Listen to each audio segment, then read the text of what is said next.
আমি ছোট্ট একটি টুকটা আপনাদের মাঝে শেয়ার করবো। প্রিয় বন্ধুরা, ভিডিওটার সামনের দিকে না টেনে আমার কথাটুকু সময় থাকলে শুনে যান। এটি আপনার জীবনে একটি মহামূল্যবান কথা। এই যে আমার হাতে দেখছেন যে এটা হচ্ছে কমিলতা গাছ। বাঙালি মানুষ, বাঙালি কালচারের সাথে গাছটি পরিচিত। আপনারা সবাই এই গাছটি সম্পর্কে অবগত রয়েছেন।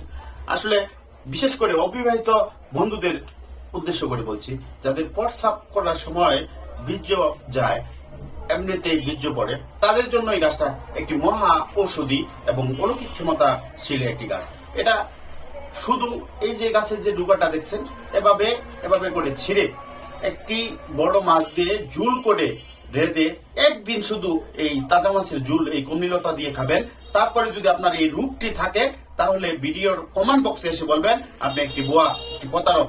আসলে দাদু ভাই, যদি এটা জনসেবামূলক হয় তাহলে আপনি অবশ্যই শেয়ার করতে, লাইক এবং কমেন্ট করতে ভুলবেন না। দাদু ভাই প্রচারে ফসাদ, মানুষ মানুষের জন্য দাদু ভাইয়ের একটি জনসেবামূলক ভিডিও। সকলেই ভালো থাকবেন, ভালো থাকার কোনো অবকাশ নেই। আল্লাহ হাফেজ।